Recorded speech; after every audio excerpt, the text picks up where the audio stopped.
Hey Correct guys, server. welcome back to the fifth It what? edition of installing Wild Linux. Now today we'll be White configuring Linux. the fstab.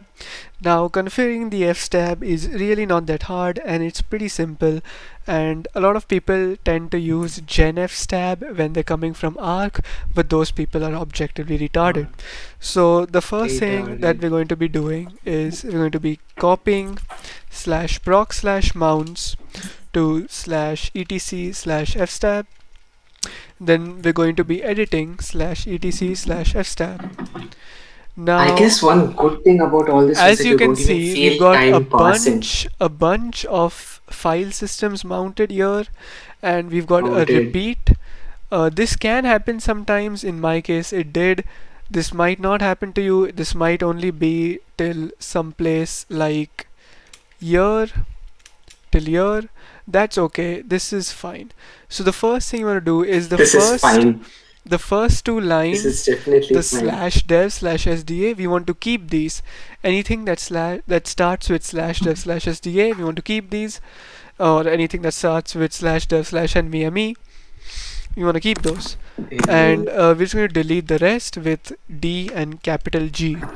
Now we do want to add a few things in this. First of all, oops, press U.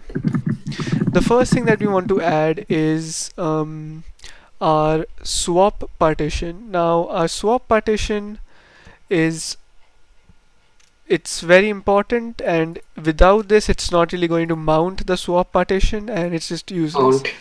But we'll add that in a second with a command which will automatically choose the UUID for us.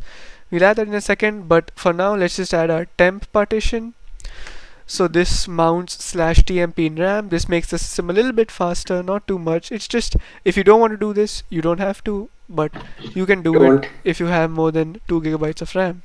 So let's do that. So let's add That's tempfs definitely a slash joke. tmp tempfs.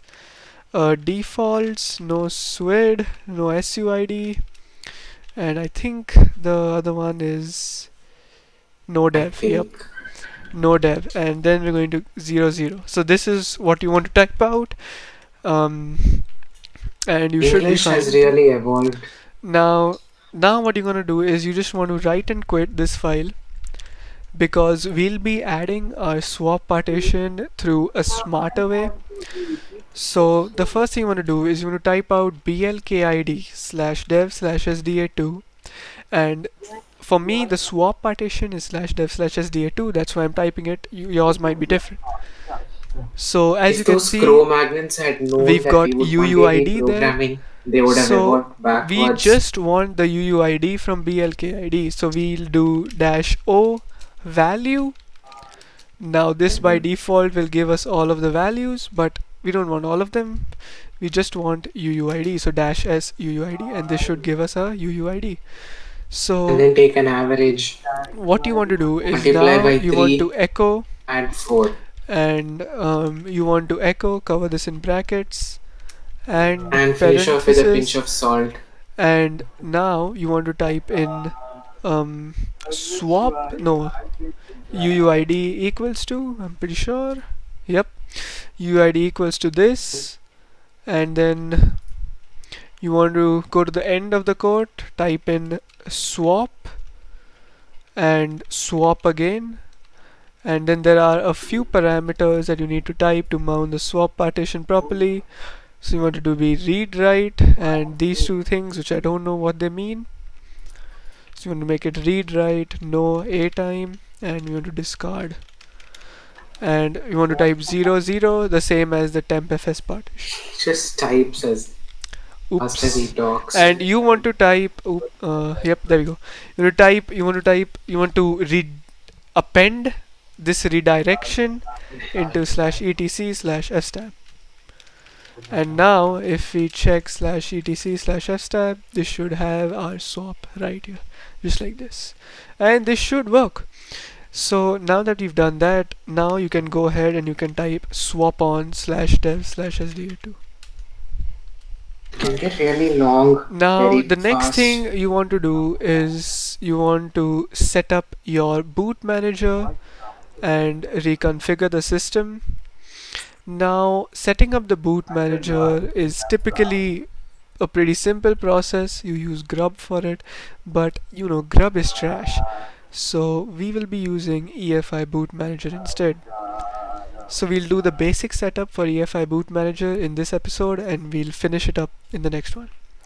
So the first thing you want to do is you want to go cd/boot, and you're going to do ls, and you can see that we've got an init ram fs and a vm linux. Now one of them is an executable and one of them is the base system that's going to be mounted in the ram so that it can execute Surprise, his programs. jaw hasn't dropped off. So let's just quickly get this over with. We want to copy our init ram fs to our EFI. Now if you remember, we have mounted our boot partition of 128 MB in EFI. So we want to copy this to initram fs.image. And the reason why I'm doing this without the version number is because it's easier to update this way, and I will be doing a guide on updating this updating if you're using this method, if you know I get enough traction on this video. So you want to copy that, and we also want to copy our VM Linux to just VM Linux. And now we can delete our init ram fs if you want, but let me just go to EFI and confirm that we've got 2 here. This should be about 65 MB. Yep, it is. And we just want to remove our init ram fs and VM Linux. We don't need these, trust me. And that is all the setup that we need to do to set up EFI boot manager. And I will see you guys in the next video. Thank you all for watching. And yeah.